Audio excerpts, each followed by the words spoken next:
ಹೋಗುದಿಲ್ಲ 2 ವರ್ಷ ನಡೆಯಿದರೆ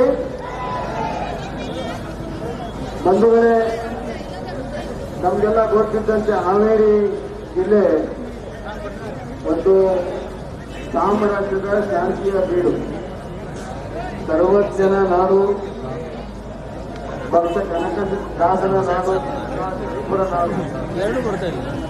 ಇಂಥ ಸಾಮರಸ್ಯ ಶಾಂತಿವಾಗಿರುವಂತಹ ಈ ಜಿಲ್ಲೆಗೆ ಕಾಂಗ್ರೆಸ್ ಪಕ್ಷ ಒಂದು ಶಾಪವಾಗಿ ಬಂದಿದೆ. ಕಾನೂನು ಸುವ್ಯವಸ್ಥೆ ಸಂಪೂರ್ಣವಾಗಿ ಹದಗೆಟ್ಟಿದೆ. ಇವತ್ತ ಯಾರು ಗಡಿಪಾರಾಗಿದ್ರು, ಯಾರು ಗುಂಡಾಗಿದ್ರು, ಅವರೆಲ್ಲ ಪೊಲೀಸ್ ಸ್ಟೇಷನ್ ತಮ್ಮ ರಾಜ್ಯದಲ್ಲಿ ಮತ್ತು ಪ್ರತಿಯೊಂದು ಪೊಲೀಸ್ ಸ್ಟೇಷನ್ನಲ್ಲಿ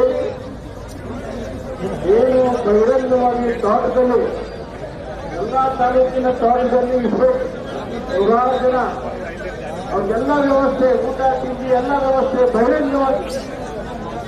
ಬಹಿರಂಗವಾಗಿ ಇಸ್ಬೇಕಿನ ಅಡ್ಡೆಗಳ ಪ್ರಾರಂಭ ಮಾಡಿದ್ದಾವೆ.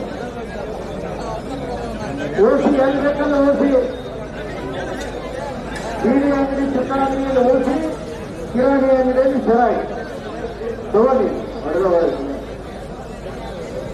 ಎಲ್ಲ ದುಡ್ದವರೆಲ್ಲ ಇವ್ರಿಗೆ ಈಗ ತಗೋಬೇಕಾಗುತ್ತೆ ಅಂತ ಒಂದು ಪರಿಸ್ಥಿತಿ ಜಿಲ್ಲೆಯಲ್ಲಿದೆ. ಎಲ್ಲಕ್ಕಿಂತ ಏನಂತಂದ್ರೆ ಜಿಲ್ಲೆಯಲ್ಲಿ ಡ್ರಗ್ಸ್ ಪ್ರಾರಂಭ ಆಗಿದೆ. ನಾವು ಸುಂದರಪ್ಪ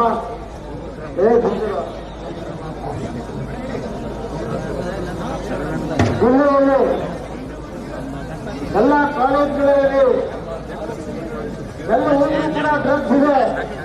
ಪೊಲೀಸರಿಗೆ ಕೇಳಿಸಿದ್ವಿ, ಎಸ್ ಆಫೀಸಿಗೆ ನಾವು ಮುತ್ತಿಗೆ ಹಾಕಿ ಒಂದಾಗ 2 ದಿವಸ ತಯಾರು ಮಾಡಿ ಅಡ್ವರ್ಟೈಸ್ಮೆಂಟ್ ಮಾಡಿ ನೀವು ಯಾರಿಗೂ ಸಿಗ್ದಂಗೆ ನೀವು ಮಾಡ್ಕೊಂಡು ಹೋಗಿ ಅಂತಂದ್ರೆ ಒಬ್ಬ ಡ್ರಗ್ ಪೆಡ್ಲರ್ನು ಕೂಡ ಇವತ್ತು ಹಾವೇರಿ ಜಿಲ್ಲೆಯ ಪೊಲೀಸರು ಒಬ್ಬರನ್ನು ಹಿಡಿದಿಲ್ಲ. ನಿರಂತರವಾಗಿ ನಡೀತಾ ಇದೆ.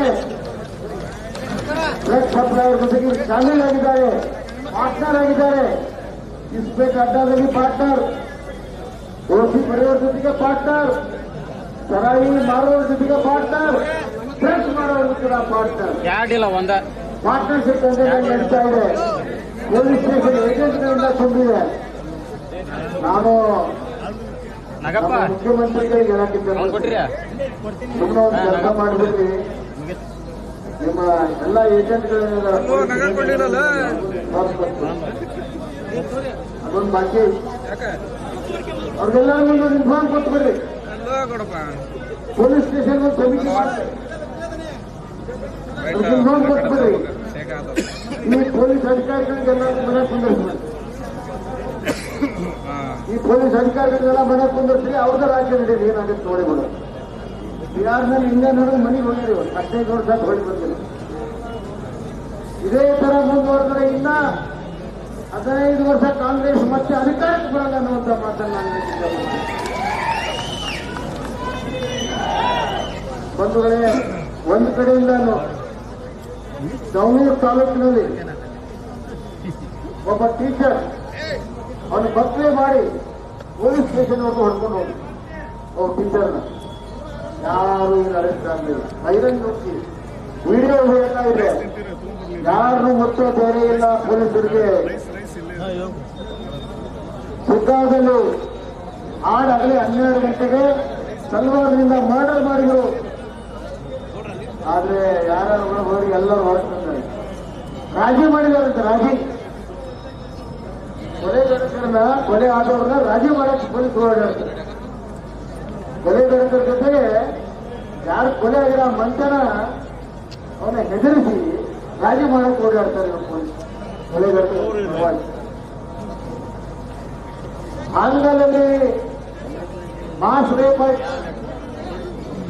ಆ ಮಾಸ್ ರೇಪ್ ಆದಂತ 8 ಜನ ಬೇಲ್ ಮೇಲೆ ಹೊರಗಡೆ ಬಂದ್ರ ಏನೋ ವಿಚಾರಕ್ಕೆ ಬಂದಂಗ ದೊಡ್ಡ ಮೆರವಣಿಗೆಯನ್ನು ಮಾಡಿ ಎಲ್ಲರಿಗೂ ಭಯ ಹುಟ್ಟಿಸುವಂತ ಕೆಲಸ ಮಾಡಿದ್ರು. ಪೊಲೀಸರ ಕಣ್ಣಿದುರುಗಡೆ ಯಾರಿಗೂ ಅರೆಸ್ಟ್ ಮಾಡಲಿಲ್ಲ. ನಾವೆಲ್ಲ ಗಲಾಟೆ ಮಾಡಿ ಪ್ರಶ್ನೆ ಗಲಾಟೆ ಮಾಡಿದ್ಮೇಲೆ ಮತ್ತೊಂದು ಅರೆಸ್ಟ್ ಮಾಡಿದ್ವಿ. ಆನ್ಲೈನ್ ತಾಲೂಕು ನರೇಗಲ್ ಘಟನೆ ನಿಮ್ಗೆ ಗೊತ್ತಿದೆ. ಹೋರಿ ತೆಗೆಸುವಂತ ಒಂದು ಹಬ್ಬದಲ್ಲಿ ಅದು ಮೇನ್ ರೋಡಲ್ಲಿ ಅವ್ರು ಮಾಡಿದ್ರೆ ಅವನ ಕೈಯನ್ನ ಕತ್ತರಿಸಿದ್ದಾರೆ. ಉಳಿಸಿದವರಿಗೆ 6 ಜನ ಗಾಯ ಆಗಿದೆ. ರಸ್ತೆಯಲ್ಲಿ ಕ್ಷುಲ್ಲಕ ಕಾರಣಕ್ಕಾಗಿ ಆ ಒಂದು ಹುಡುಗನ ತಂದೆಯನ್ನ ಇವತ್ತು ಶಿವಾಜಿಯವರು ಅವರನ್ನ ಹಾಡಗಲನೆ ಮರ್ಡರ್ ಮಾಡ್ತಾರೆ. ಎಲ್ಲ ವಿಧಗಳಿಗೆ ಮರ್ಡರ್ ಮಾಡ್ತಾರೆ. ರಾಣೇಬೆನ್ನೂರಿನಲ್ಲಿ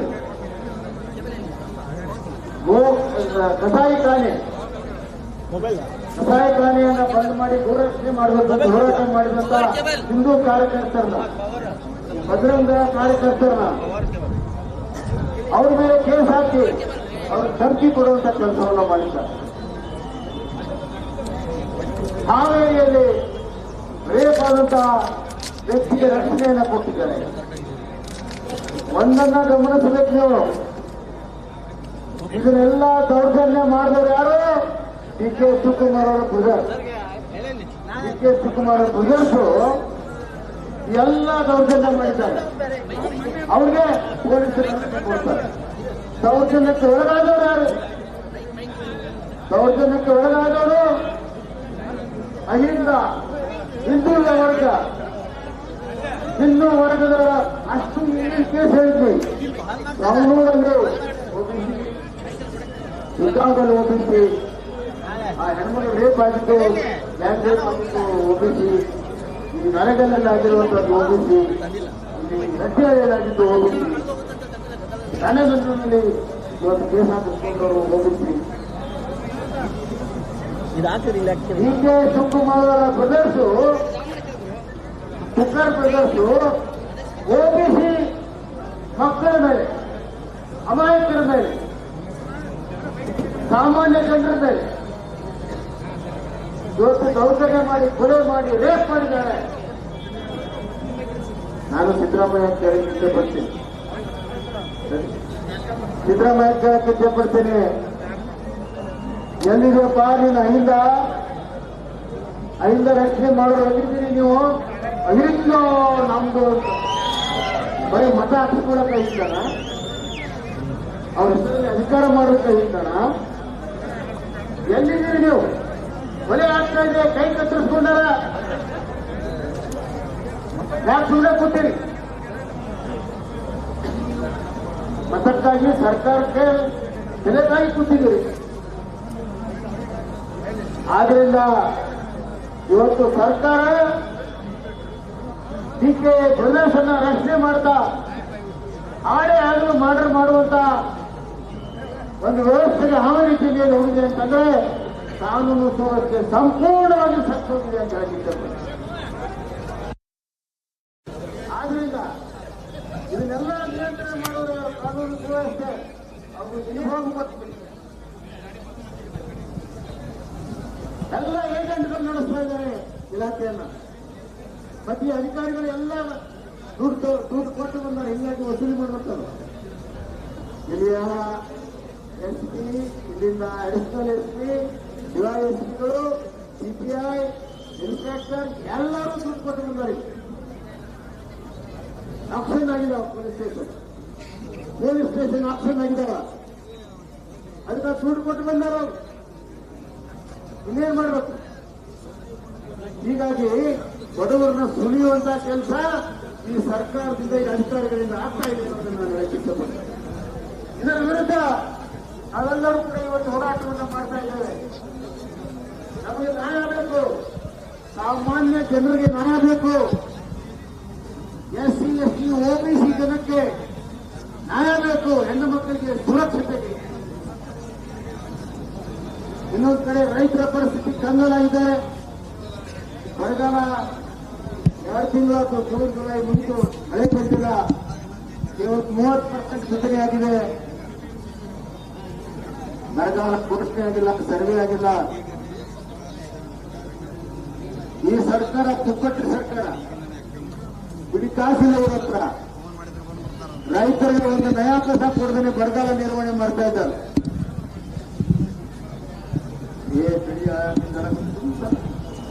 ಸಮಾಧಾನ ಬಿಸಿಲೈತಿ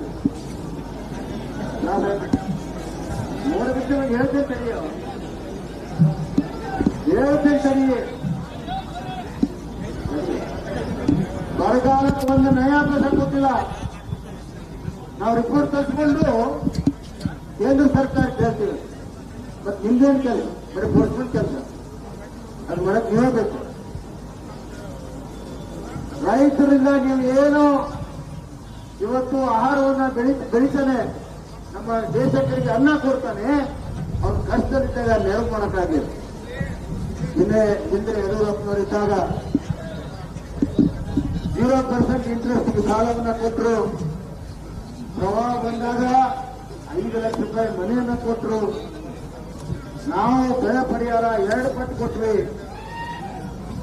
ರಾಜ್ಯ ಸರ್ಕಾರ, ಕೇಂದ್ರ ಸರ್ಕಾರ 6,500 ಕೊಟ್ರೆ ಒಣಭೂಮಿಗೆ ನಾವು 13,000 ಕೊಟ್ವಿ. ನೀರಾವರಿಗೆ 25,000 ಕೊಟ್ವಿ. ಒಂದೇ ಕಡೆಗೆ ತೋಟಪಟ್ಟಿಗಳಿಗೆ 28,000 ಕೊಟ್ವಿ. ಸಿದ್ದರಾಮಯ್ಯ ಮೇಜ್ ಕೊಟ್ಟು ಕೇಳ್ತಾ ಇದ್ದ, ಯಾವಾಗ ಕೊಡ್ತೀರಿ, ಎಷ್ಟು ಕೊಡ್ತೀರಿ ಅಂತ. ನಾನು ತಡಿ ಸಿದ್ದರಾಮಯ್ಯ, ನೀನಂತೂ ಕೊಡೋ ಮಗ ಕೊಡೋರು ನಾವು ಹೇಳ್ತಿರೋ ಮರೆದು ಎಲ್ಲ ಡಬಲ್ ಕೊಟ್ಟ ಮೇಲೆ ಬಾಯಿ ಮುಚ್ಕೊಂತೀನಿ. ಆದ್ರಿಂದ ರೈತ ವಿರೋಧಿ ಸರ್ಕಾರ, ಜನಸಾಮಾನ್ಯ ವಿರೋಧಿ ಸರ್ಕಾರ, ಹೆಣ್ಮಕ್ಳ ವಿರೋಧಿ ಸರ್ಕಾರ ಇವತ್ತು ರಾಜ್ಯದಲ್ಲಿ ಬಂಧುಗಳೇ. ಇನ್ನೊಂದು ಮಾತು, ನಿನ್ನೆ ಡಿ ಕೆ ಶಿವಕುಮಾರ್ ಹೇಳಿದ್ದಾರೆ, ಆ ಬಿಡದಿ ಯೋಜನೆ ಕುಮಾರಸ್ವಾಮಿ ಅವರ ಕನಸು, ನನ್ನ ಕನಸಲ್ಲ. ನಾನೇನ್ ಹೇಳ್ತೀನಿ ಡಿಕೆಗೆ, ಅಲ್ಲಪ್ಪ ಅವನ್ ಕನಸು ಕಂಡಾನ, ಏನಾದ್ರು ಮಾಡ್ಕೊಳ್ಳಿ, ನೀ ಅವನ್ ಕನಸಿನಾಗ ಹಾಕೊಂತೀನಿ. ನೀನು ಅವನ ಕನಸಿನಾಗ ನೀ ಯಾಕೆ ಎದುರಿಕೊಳ್ಳಕತ್ತಿ? ನಿಂದೇನು ಹಿತಾಸಕ್ತಿ ಐತಿ? ನಿಂದ ಯಾವ ಕಂಪನಿ ಮನಸ್ಸಿನಾಗ ಇಟ್ಕೊಂಡು ಮಾಡಕತ್ತೀನಿ? ಕನಸು ಒಳಗೆ ಕನಸು ಕಾಣಕತ್ತ ನೀವು. ಕುಮಾರಸ್ವಾಮಿ ಕನಸಿನಾಗ ಹೋಗಿ ನಿಮ್ದೊಂದು ಕನಸು ಬಿಡ್ತಾವ. ಆದ್ರಿಂದ ಈ ತರ ಜನರನ್ನ ಮೋಸಗೊಳಿಸುವಂತಹ ಸರ್ಕಾರ ಇದೆ. ಇವ್ರ ಕೈಲಿ ಏನು ಮಾಡಕ್ಕಾಗಲ್ಲ. ಖಜಾನೆ ಕಾಲೇಜಿಗೆ ಇವ್ರ ಕೈಲಿ ಏನು ಮಾಡಕ್ಕಾಗಲ್ಲ. ಆದ್ರಿಂದ ಬಂಧುಗಳೇ, ಈ ಹೋರಾಟ ಪ್ರಾರಂಭ ಅಷ್ಟೇ. ಬರುವಂತಹ ದಿನಗಳಲ್ಲಿ ಈ ರಾಜ್ಯ ಸರ್ಕಾರದ ವಿರುದ್ಧ, ಜಿಲ್ಲಾ ಆಡಳಿತದ ವಿರುದ್ಧ ಉಗ್ರವಾದಂತಹ ಹೋರಾಟವನ್ನು ಮಾಡಲು ನಾವೆಲ್ಲರೂ ಕೂಡ ಸನ್ನದ್ಧರಾಗಬೇಕು. ಮತ್ತು ಈ ಸರ್ಕಾರವನ್ನ ಕಿತ್ತೊಗೆಯವರೆಗೂ ವಿಶ್ರಮಿಸಬಾರದು, ಮನೆ ಸೇರಬಾರದು. ಈ ಸರ್ಕಾರವನ್ನು ಕಿತ್ತೊಗೆದು ಮತ್ತೆ ಭಾರತೀಯ ಜನತಾ ಪಕ್ಷದ ಕಮಲವನ್ನ ವಿಧಾನಸಭೆಯ 3ನೇ ಮಾಡಿಯಲ್ಲಿ ಆರಿಸಬೇಕನ್ನೋ ಮಾತನ್ನು ಹೇಳಿ, ಇವತ್ತು ನಮ್ಗೆಲ್ಲ ಶಕ್ತಿಯನ್ನ ತುಂಬಲು, ಯುವಕರಿಗೆ ಶಕ್ತಿಯನ್ನ ತುಂಬಲು ರಾಜ್ಯಾಧ್ಯಕ್ಷ ಅಂತ ವಿಜೇಂದ್ರ ಬಂದಿದ್ದಾರೆ. ಅವ್ರಿಗೆ ಬರೋ ಕಾರ್ಯಕ್ರಮ ಇರಲಿಲ್ಲ. ಆದ್ರೆ ನಾವೆಲ್ಲ ಇನ್ನು ಅನ್ಕೊಂಡಿದ್ದೀವಿ, ಬರಬೇಕು ತಕ್ಷಣ ಎಲ್ಲ ಕಾರ್ಯಕ್ರಮವನ್ನು ಬದಿಗೊತ್ತಿ ಹೋರಾಟ ಆದ್ರೆ ನಾನು ಮೊದಲು ಬರ್ತೀನಿ ಅಂತ ಹೇಳಿ ಅವರು ನಮ್ಮ ಜೊತೆಗೆ ಬಂದಿದ್ದಾರೆ. ಇಡೀ ಜಿಲ್ಲೆಯ ಪರವಾಗಿ ಅವರಿಗೆ ನಾನು ಧನ್ಯವಾದಗಳನ್ನು ಅಭಿನಂದನೆ ಸಲ್ಲಿಸಕ್ಕೆ ಇಷ್ಟಪಡ್ತೀನಿ.